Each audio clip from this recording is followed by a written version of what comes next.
Hello guys, and welcome to a Star Wars Destiny preview video. You're going to want to stick around because we have some exclusive cards that I think only we're going to be sharing with you. I mean, at first, at some point, other people will be sharing it. But yeah, from the Awakening set, the very first set of boosters for Star Wars Destiny, we have some exclusive previews exclusive for the rest of time. You'll yeah, only forever. see them right here. Literally only in this video, not even in your packs. The red cards. Military minds, what we're going to be dealing with. First of all, check out Fantasy Flight's excellent article about all of the red cards. They kind of previewed some there. We're going to be going over all the cards that they previewed, and then we're going to be going over the two that we have exclusively at the very beginning of this video. Zach, let's start. Are you ready? Now, we have some X-Wing fans out there, I hope. We're all X-Wing fans. We know we have a lot of X-Wing fans out there. General Star Wars fans are also typically X-Wing fans. So we thought we'd kick it off with an X-Wing in the game of Star Wars Destiny. Yeah, it's a great way to start. So red cards, here we go. Click it down. Dive in? Yeah, hit me. All right, black 1.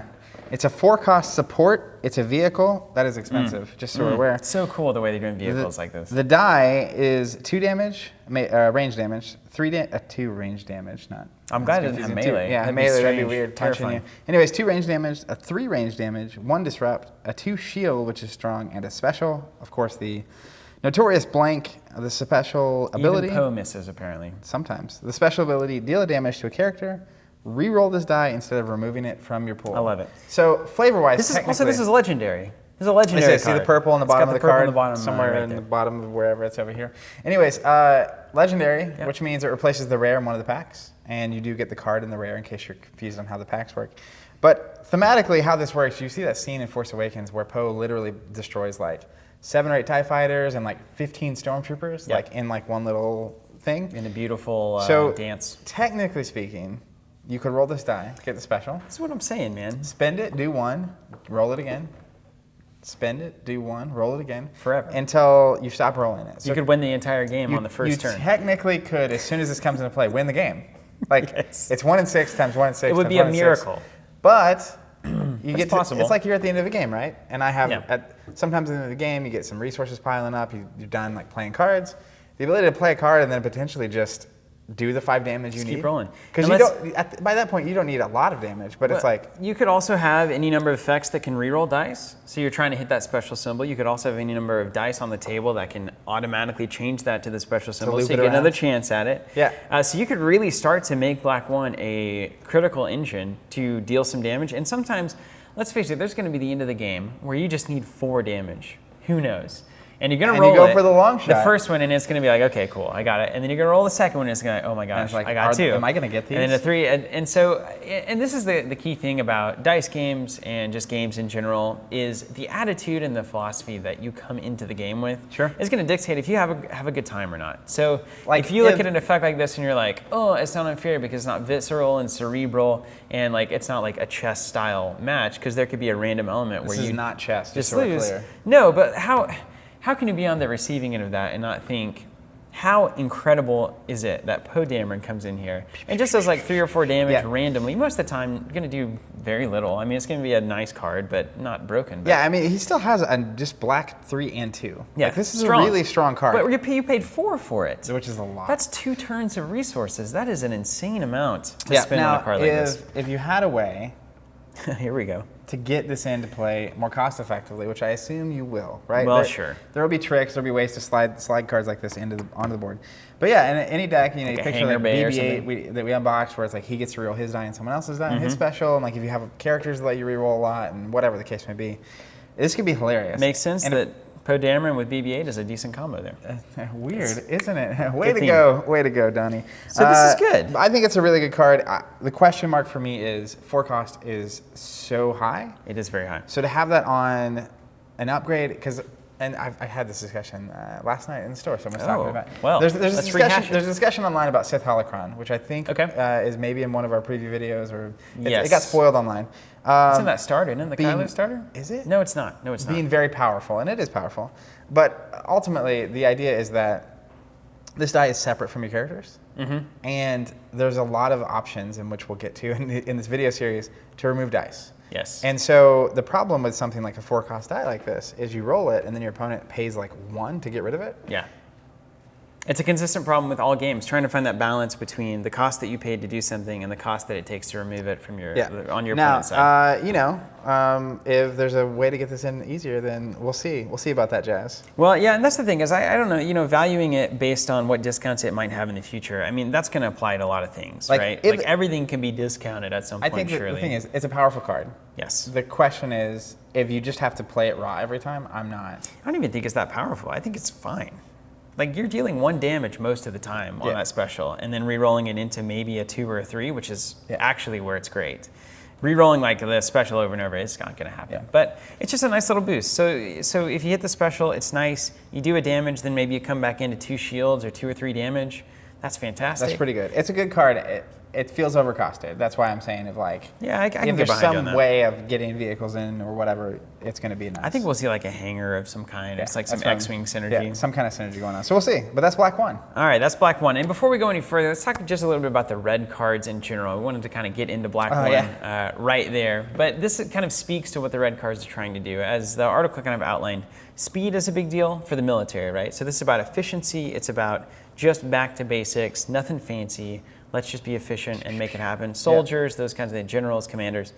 And it's really about controlling the battlefield as well. There's a lot of red cards that have a lot to do with controlling the battlefield, owning the battlefield. That makes a lot of sense thematically, right? Because that's where the soldiers and the troopers make things happen. Interesting. So the red cards, you're going to be looking for things like speed and efficiency and battlefield control. Poe is a great example of that. To have that efficient dice that can continue to go and go and go, and then even roll in. You roll a couple damage, then roll into a 3. That's a lot of damage. That can really turn things around. So it makes a lot of sense to be in the red category for sure. Sure. Let's move on to local garrison. Speaking of the troopers, it's a 3-cost support. Each opponent gains 1 fewer resource during each upkeep phase to a minimum of 1. Now, this is a game changer. We always, anytime you see these cards, they're game changers, okay? Okay. I'm not sure that I've seen a lot of support removal. I'm sure it will exist in the game. But 3 cost, each opponent, that's the thing. It's not both players. It's only your opponents. Now, 1 fewer resource. The wording on that also makes me curious. I have no idea. As if there could be multiple players. As if there could be multiple opponents. I'm just putting it out there. Never considered it. Never thought about it until just literally this moment. That's an interesting clue. So ultimately, we'll see. But as far as this card goes, do you think it's worth paying 3 resources to give me -1? Absolutely, absolutely. Because I think this is going to play into the obvious deck, which is the deck that's taking your resources. And the amount of 1 disrupts that I can put into my deck to make sure that you just don't get any resources during your turn is significant. How many decks does that screw up? All of them. Every last one of them. Yeah, and I mean, I think that's so if you haven't played Destiny, which if you're watching this when we post this, you probably haven't, but the flow of the game is such that you have a 30-card deck. So if you're on 2 of these, you're probably going to see it. You see it in the by like the middle of the game, right? At the worst. Anyways, so it could be a problem. Yeah. Like a lot of decks are not going to be prepared to just have 1 resource a turn. But the other thing worth mentioning on this is that it does, as we said, cost 3. It's a lot. So even to get it down first turn, assuming you draw it, you have to have some kind of element to generate resources from your dice or injure a trooper to get a resource. But if you have, right, if you drop this thing turn 1, the game changes. Ooh. Definitely. But also to keep in mind, that kind of investment up front in Destiny, it is a game of speed and tempo and keeping your opponent on edge. And if I have to invest all of my early resources into a thing that does nothing until next turn, what can you do to me? Is that worth 5 or 6 damage that I now take? And as the game goes longer, you start catching up. But I think I might be able to get it done in time. It's a curve, right? It seems like the right cost. This is spending your resource up front to have a stronger late game. Yeah. And the earlier you play this, the concern with this card would be, what if you don't see it until 4 turns in? You may only cost them a resource, and they have a bunch of dice by that point. Mm-hmm. But if you get this on early, watch out. It's nice. And that's kind of the great balance happening. It's a villain card, so you're only going to see this out of the baddies. Only on one side. So it's something to be aware of. I think there will definitely be a deck archetype based around local garrison, maybe with some troopers and a whole lot of denial cards and that kind of thing. That could be funny. It'd be really fun. and that's great because that is the oppression that we expect from the Empire ultimately. Yeah. Hopefully it just isn't too good. you're just paying your taxes. Yeah. That way the Empire can continue to maintain control and keep things in order and prevent war. Yeah. We don't want another clone war. I forget you're an apologist. Yeah, you just don't want another clone war. Easy. How many Royal Highness will not be pleased with these remarks. Let's move into the cards that were featured in the Fantasy Flight article directly. So those are our 2 exclusive previews. We'd love to have a conversation with you guys in the comments section or elsewhere on the website, on the blogs, about those 2 cards. Let's move into what we've already seen in the article, starting with Admiral Ackbar. It's a trap. We thought we'd start with some of the heroes, and he is a perceptive tactician. I love these little subtitles. Really nice. I like that. And again, the art for this game continues to really, it's just, honestly, you know what it is, Zach? It's that the art is focused in the same place the game is focused. On the characters. On the characters in very real time. Here it is, a living, breathing entity, and I really, really dig that. It's not big scenes. You're making the scenes. These are the characters. Has a 1 range damage, 2, flip 2 dice to whatever side that you want. That's something. It's fantastic. 1 discard, 1 resource, and of course the perennial blank. He is a 10-14, so 10 for a single die, 14 if you bring him in strong. with his elite status. 10 is very nice. It's pretty nice. Only 9 health, which in the grand scheme, that's, again, 2 more than the Stormtrooper. Yeah. So we can kind of get a feel for it there. You're paying 3 more points, right? Plus you get a way stronger die. Way stronger die. Kind of. Depends on what you want to do. Yeah. This is a very kind of tactical die, as you might expect. Resources discarding and then flipping things up. It has the 1 pistol, just in case. Gotcha. After an opponent plays or discards the last card from their hand, they choose and deal 2 damage to one of their characters. Now this is a card that you don't have to go far to figure out what you might want to be doing with this theme, right? Well, actually, obviously, you want them to use all their cards, right? Yep. And it's very common to do so, or to get down to 1 card, and then you have cards like Ackbar that even have the discard built in. Yeah. So can you potentially build a deck that is all about discarding cards from an opponent's hand, and then making them make the tough choice where, let's say you discard 2 or 3, I want to play my last 2 cards, right? I want to use my resources. I want to have an impact on the board, but now I'm having to leverage that against 2 damage. Yeah. Do I want to take 2 just to play this card? I really like how it changes the dynamic on the table, and I think the Ackbar players among us are going to immediately be drawn to this kind of a light control strategy. Sure, right? and I think it will change it. The nice thing about this is it just happens. Yes. Right? There's no Passive. action. Beautifully if he's passive. in play, it happens. So I think Ackbar is very strong. Yeah. Just across the board. Again, it's just you're going to get down to these moments. If you can discard a card or 2, they're probably going to play a card or 2, right. And then it's you have something to control in my dice. Math is normally okay, do it. But now it's do you want to do that and also take 2 damage? It's an extra decision point that your opponent has to make. This is no good decisions, that's right? That's a high cost. And it really takes care of that reroll, right? It's your control is better now because your opponent doesn't want to reroll and take 2 damage. Yeah, and I think that's the other half of that coin is you can basically either discard the cards from their hand or get them to play them, or also just controlling their dice. Yeah. Turning them to blanks, and it's do you want to reroll? Do you want to do nothing, or do you want to take 2 to. damage? Good. I think Ackbar has 2 thumbs up. He's very nice. Very yeah, strong. he found a good place. And for in 10 this points, get the red cards into your build. That's a very cost. I think we'll see a lot of Ackbar at 10, just to bring that ability in and to bring those red cards in. Yeah, absolutely, for sure. Totally agree. Tell me about Phasma. I'll get there. She is one of my absolute favorites. Very important. Important to note, not important, kind of important. Ackbars are rare. Yes. Phasma, however, is legendary. As you might imagine, beautiful. that suit is. For those of you new to collectible games, that's when you squeal. By the way. Open it and.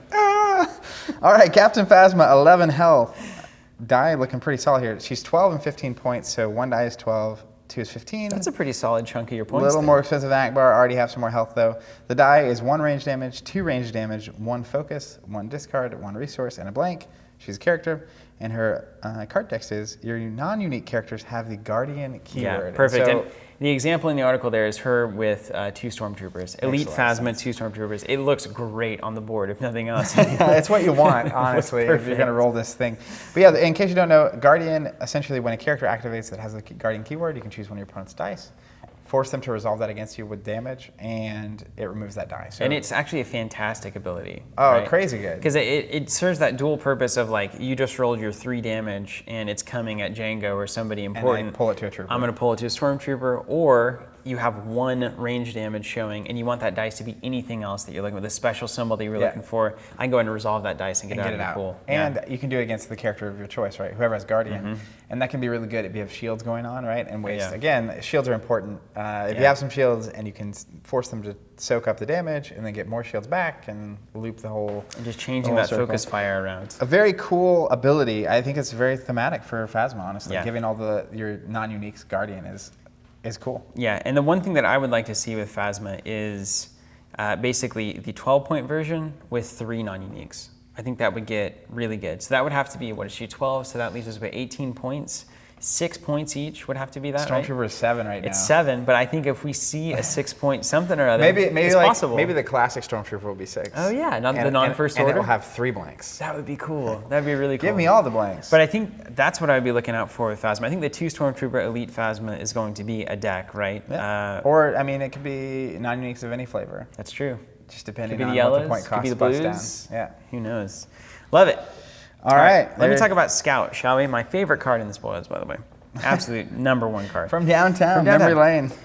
This is a 1-cost upgrade / ability called Scout. Beautiful little Scout there. Yeah, see the background, the fire going on. Twinkle, twinkle. We have a die associated here. It is a 1 focus, 2, resource crack is what I call that. Disrupt, thank you. For 1 resource. So you spend 1, you steal 2. Not steal. That would be incredible. You crunch 2. Oh, man.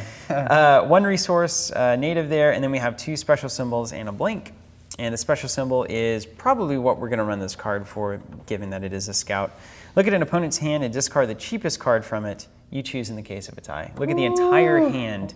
Discard the cheapest. And let me tell you, Zach. So hand knowledge is important. This is really good. This is so really good. And I'll be honest with you. The cards that I fear the most are the smaller 0 cost, maybe 1 cost control cards, or like the get an extra action card that we'll probably get to here. Probably. Those cards are great, and having the ability to look and take those cards out is just fantastic. Yeah, I really like this card. I mean, the thing about this, right? A 1-cost upgrade of the die, period, is already on my look at this card. It's worth something. Yeah. Worth thinking about. But that ability is so good, right? Yeah. Because you get into the middle or late part of a turn. Yeah. And you're down to your 2 card. I mean, it's like you've spent your cheap cards. Yeah, that's true. Yeah, and you as the haver of the upgrade decide when you want to resolve that Scout. Yeah. Assuming you have the symbol showing or when you want to roll. As I say in every video I'm probably ever in, what it does without having to do anything. Yeah. That whole concept. Once you roll this special. Yeah. Now your opponent has to look at their hand, and it's like, well, if I use this 0-cost card, now the next layer are my good cards of things I don't want you to get. So I kind of have to sit on that cheap card until this die is taken care of. That's nice. It's really nice. Yeah, and hero card, be aware. Yeah. So only the good guys are going to have Scouts. I like that. Only weekend Scout. Only the good guys. Makes fine. Sense. All right, next up we have Outpost. It's a 2-cost support. The die has a focus, a disrupt, a 2 disrupt, a shield, and a special. See, this just goes already with that strategy we're talking about disrupting resources, right? And that card we spoiled, the 3 costs, your opponent gets 1 less. Yeah. Now you have an Outpost out that's taking on 2 sides of the dice at least 1 resource. Resources, it's a thing. And if maybe you run lots of Stormtroopers, and it's just I'm just going to put a bunch of different stuff with just dice. A grind machine, yeah. Yeah. And the special is resolve the battlefield ability as if you had just claimed it. This is neutral, so both sides get to run it. That's really solid. Some of the battlefields, the battlefields are so important. It's a neutral card also. That's important to note that both have access. Battlefields are important, man. And getting access to that, and this is a solid die, Some of that, man, this is going to have, I love this. I love it. Yeah. I like Outpost, I think, far more than I like whatever the 3 cost that we had was. Yeah. What is that, local Garrison? Local Garrison. I just think, so at 2 costs. Kind of accomplishing the same sort of thing. In a weird way. It's not passive. You have 2 sides that are effectively going to crunch resources. It's not passive, so you're going to have to roll it and then spend it to do that. But that special ability to trigger the battlefield extra times could also be. I think we're going to run into a lot of decks where we start with local Garrison, and then we start to say, I think we can accomplish about the same level of disruption and do it on dice rather than on passives. Yeah. So it's something to look at. Dice are good. I like the Outpost quite a bit. That's nice. Nice little card there. Ooh, Love the art. I know love the art. This art is going to get you going. 1 cost, Commando Raid. It's an event, and it says resolve one of your red dice showing discard, so the discard symbol, increasing its value by 2, then draw a card.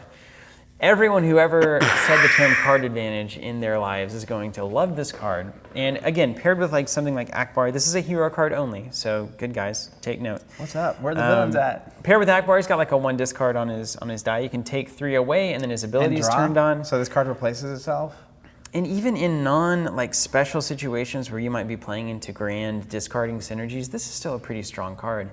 It replaces itself, it only costs a resource, and it takes 2 cards out of your opponent's hand.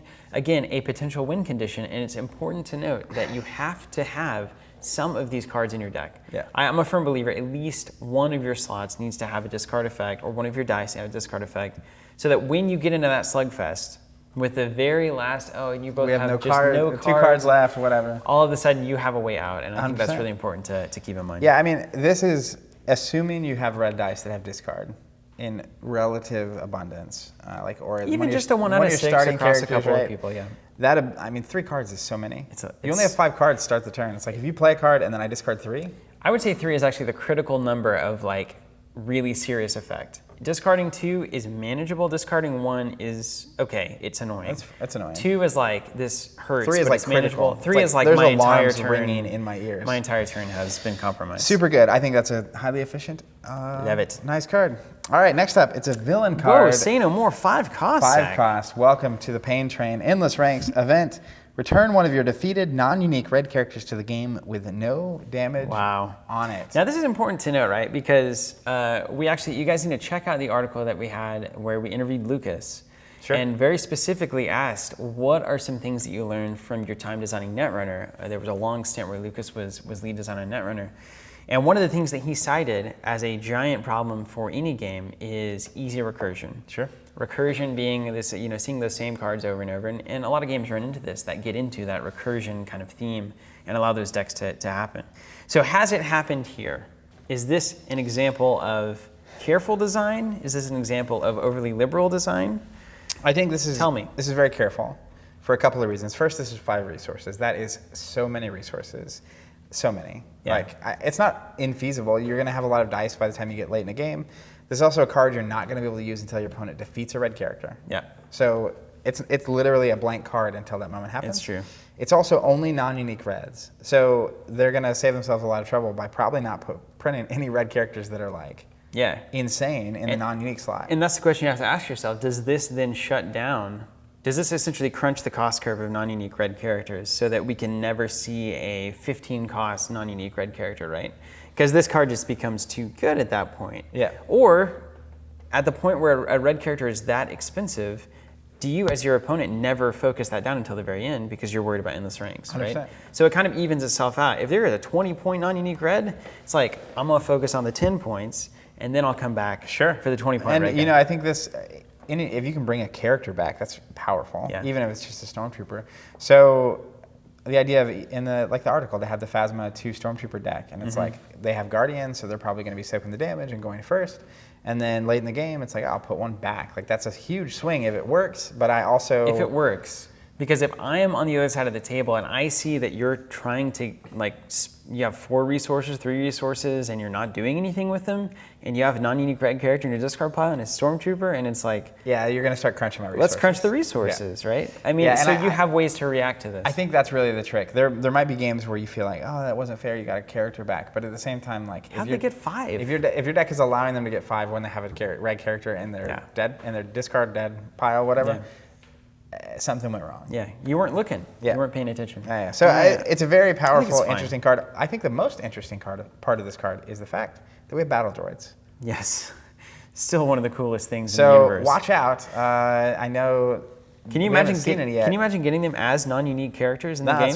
That's where we're going. This is where we're heading. We're gonna get droids, man. We're getting all the droids. We're gonna get the little droids, big droids. We got all the droids. We have all the best droids. What kind of droid do you want? You want a droid? I got a droid. Oh man, let's talk about Hit and Run. Again, the art, I hate to be a broken record, but I do appreciate great art, and I think we actually are seeing that Rebel Saboteur is just... looking moss, man. Beautiful. Zero cost hit and run. It's an event. It's hero side only. It's red. It says ambush, so you get to take an additional action. So it's essentially a free action. Okay. It costs a card, but it's a free action. Activate one of your red characters. It's excellent. That's really good. It's excellent. Okay, this is the you ultimate, love action economy. It's great. I love watching your face. You're just like, this is the thing. But there's a critical moment in the game of Star Wars Destiny, and it's that moment between you showing the thing that you want to do and your opponent getting a chance to do something about it. Honestly, that's one of the best parts. There's tension there. You roll, and there's always tension because you have the thing you want showing. Finally, you roll. There's it goes back to the holocron that you were talking about. Yeah, it's the tension of the roll, and then once you get what you want, the tension of is your opponent going to deal with it or not? Because that's exactly what we're talking about the holocron. Yeah, it's like you hit it, you hit the special symbol. And then it's like, I'm sitting back here. It's like, man, if you don't get rid of this, I'm putting the 4-cost Mind Probe in. I don't want to, and then a lot of times you have the tools to deal with it. Yeah. The good players will find a way. The players that succeed will find a way to always to deal with something like that. Do it or not. So yeah, this is pretty straightforward. But I got to tell you, the ability to do something without having an interruption by your opponent between what you want to do and actually doing that thing is extremely critical. We've already seen some synergy with ambush as a keyword, like Han, for instance, has some, this is a hero card, synergies. By the way. So I think this only gets better, and it's a great little, I would call this a cantrip, right? A little kind of just nice trick to have in your bag of tricks. Sure. And if you have a red character with 2 or 3 upgrades, they have a bunch of dice, the ability to roll those and then immediately spend the ones you want. Yeah. That's good. Character rolls like 4, and then it's like, I just did 8 damage because you couldn't get rid of my one You literally ranged. couldn't do anything. All right, next up we have Squad Tactics. This is a neutral card, 0 cost event. Activate any number of your non-unique characters at once. Yeah. So, for the 4 Stormtrooper deck, Zach, come on, that's where it's at. Or your Battle Droid deck that's coming up. Absolutely, and I will definitely be building a Battle Droid deck when the time comes. But that said, the interesting part is if you only have like 2 Stormtroopers, right? It's like spinning a card to activate both your Stormtroopers. I guess at that point, it's essentially the same thing as hit and run, right? Except you have to activate on the second action. Yeah, instead of getting to do it what action you want. It's a little less good, but if you can imagine, if you start stacking up these cards that allow you to do all these things, all of a sudden all of your characters have gone, right? Yeah. And now you have all your options. Yeah, because it's like now you can take another. And if you have an ambush somewhere in there, you start stacking it up where now I can actually use those dice. Yeah, I mean, like you hit and run into Squad Tactics, and it's like all 3 of your characters just went. Yeah. I Watch got out. options. I got options. Different area That's codes. a lot of pain to deal with. I think I would want 3 non-uniques to make this happen. To really like focus on this. I mean, I guess we'll see. Getting an extra action is good enough. So having 2 Stormtroopers, for instance, is still probably worth running the card, even though it's less good than some other cards that are also doing some of the same things. And I think that's the real trick, because like the redundancy. The more I've like built decks with Destiny, the more most of my cards start contributing to the same goal. Yeah. And so, sure, I think I would rather have hit and run than Squad Tactics. But why not both? But if I could have both, yeah. And the other part of this is, you have a bunch of cards like this, you're going to claim the battlefield. So fast. So quickly. It's like, you're going to do all your things, do all your damage. I have a bunch of Stormtroopers. I don't care what you do damage to. I'm out. Take and the then Black 1 down. is going to clean up the entire board once you pass. And let's not forget, in the same vein, Captain Phasma giving everyone Guardian. You activate 2 things at once, double Guardian, throw Absolutely. 2 dice and utilize them. It's just, it could be really good. And the final thing there, I need to mention, the guys in the background with their masks look awesome. They do, don't they? I've never seen that. Don't they? They're awesome looking dudes. Looks great. All right. Got kind of an Infinity vibe on those. Yeah. Perfect. Okay, Occupation. Next up, 2 cost event. And this is what we're talking about. Play only if you control the battlefield. So that means the last turn, you checked out of the round first, you're controlling the battlefield during the current round. Force an opponent to lose all of their resources. So you think you're really going to play endless ranks on me? No way. No way. But I like that we're getting basically like just kind of a scatter shot of cards that are doing somewhat the same thing theme-wise, but that would never work well together. Because like this and local Garrison, where you're giving them one less resource, doesn't make any sense. You may as well just take this is kind of what I'm talking about local Garrison, right? This is a card that every turn is going to have, unless they spend all the resources on the very first action, which is possible. But if you're going first, this has value every time. Yeah. Local Garrison, sometimes you can't play it. Yeah. if you get it late, it's not going to be as impactful. I'm actually thinking more and more that local Garrison is best suited for things that don't have any other disruption effects. It's one thing. It's big enough to just put it in play and let it go. Yeah, but this card, I think it's important to have. So you spend 2 on this, right? Mm-hmm. Which could be all of your resources, but if you have a way of getting extra resources and stuff, but paying 2 to get rid of all of mine is really going to only be hyper effective against people that are building resources for something. Yeah. So this can sit in your hand a lot of times because you're playing a fast deck that's having just that playing option, stuff out.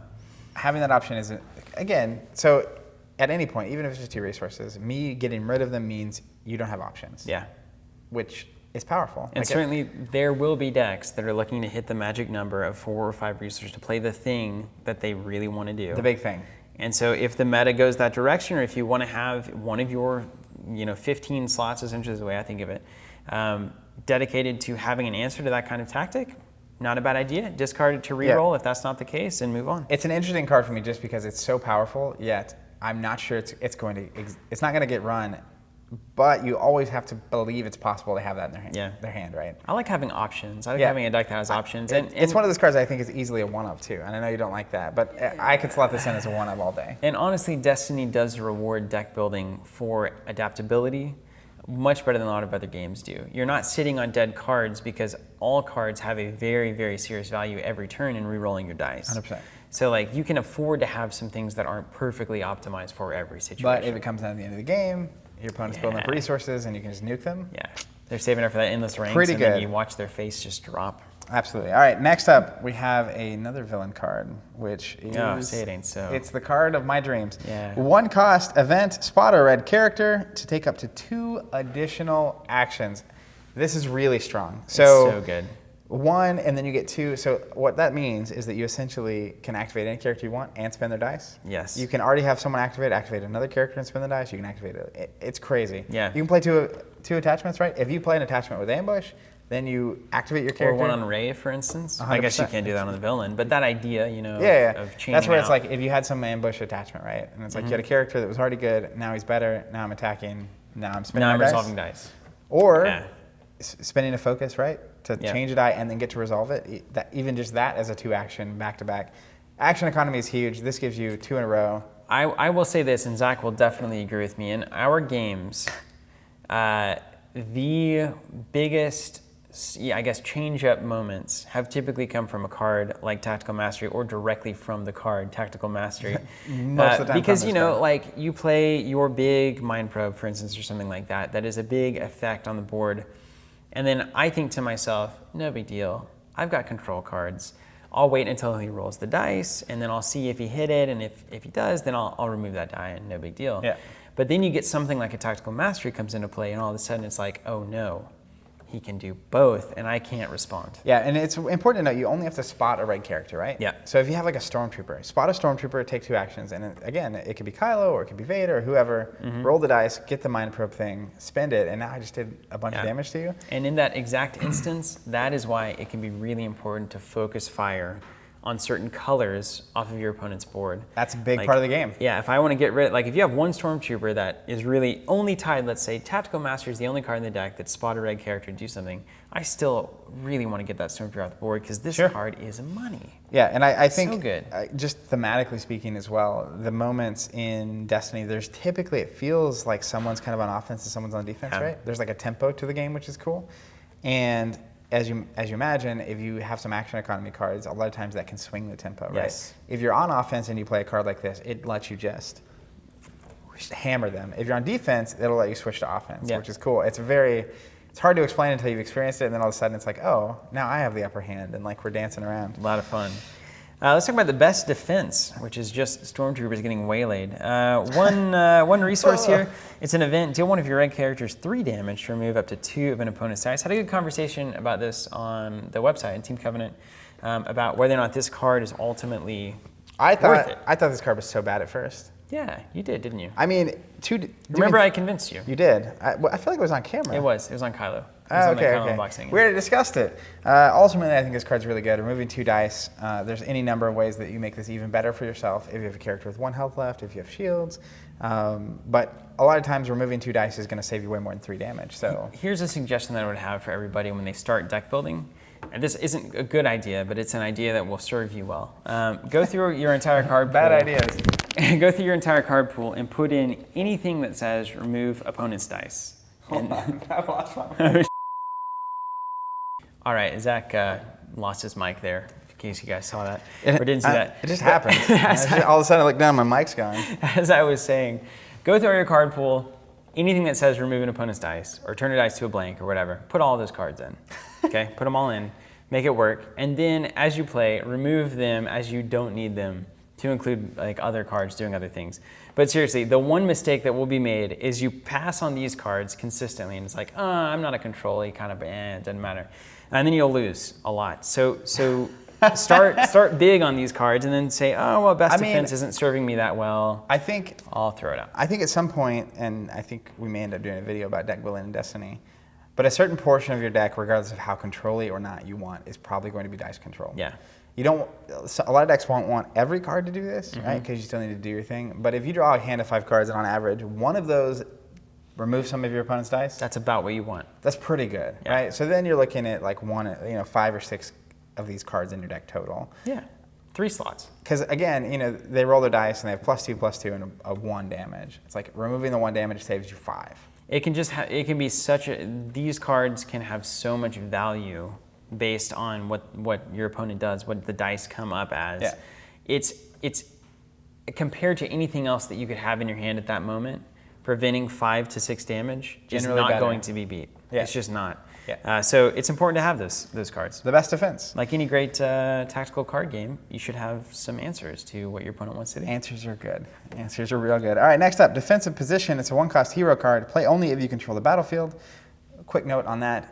Whoever took the battlefield last turn is considered to control it until someone else takes it. Remove all of an opponent's dice showing a value of 2 or higher. Love-hate on this one. Just a big old love-hate relationship on this card. So it's 1 cost. I love that it's 1 cost. 1 cost makes it cheap. Yeah. Second thing is you have to have the battlefield. So more questionable, but if your deck is good at getting the battlefield, then go for it. You'll know if it is. Secondly, your opponent's dice showing 2 or higher, again, it's a high risk, high reward kind of a card, right? Because either your opponent is about to be awesome and you totally shut it down, or they're about to be mediocre and it's fine. Yeah, and I mean removing a 2 or 1 cost to remove a 2 is actually pretty okay. Is okay. So if you get a couple for that, that's really good. I'm actually convinced now. That actually, if you had just told me, isn't that funny? If you had literally just said pay 1, remove any die showing 2 or higher, I would be like, this is great. But then we add the battlefield, but we then add the universal nature of it. I think that's a totally fair trade. Yeah, well, and totally I think that's the universal nature makes you think, oh, if I'm not getting 3 or 4 dice, this card isn't worth it. Yeah. But again, if they're showing a 2, it's worth it. They have to roll a 2 for this to be anything. So as compared to a lot of the cards, which we'll get to in time, that just remove dice or change dice, period, I think that's I'm not convinced. All right. Well, I would run it, but put it in though. Do the method. I do think it's good. And also, the other part of this is I think, red is, as the article mentioned, focused on the battlefield and on that type of engagement and fighting. Whereas blue is a little more. It's the force users. They're a little more controlly and they manipulate dice in a more interesting way. So if you're running a deck that doesn't have blue, you only have so many options to remove dice anyway. And I think their dice removal, as we've seen in this whole everything we just previewed, it's a little more conditional. Yeah, definitely. So it's based, as you might expect, on the battlefield. And those kinds of effects. So it makes a lot of sense. Well, there's the red cards from that preview article. Thank you for joining us to just hash those out and talk about them. As you can tell, Zach and I are very excited for this game. It's just done correctly. It's super good. It's so done correctly. So that's really, really great to hear. So check out that FFG article. Check out the couple articles that are on our website as well. I said the Lucas interview, and then Zach wrote that. I didn't want it to be my Destiny article, which gives you a really full rundown of kind of our impressions and thoughts of this game in the early stages from what we've seen. And stick with us. Subscribe. We got more Destiny videos coming and plenty more on the product end as well. So stay tuned for that. We'll see you later, guys. See ya.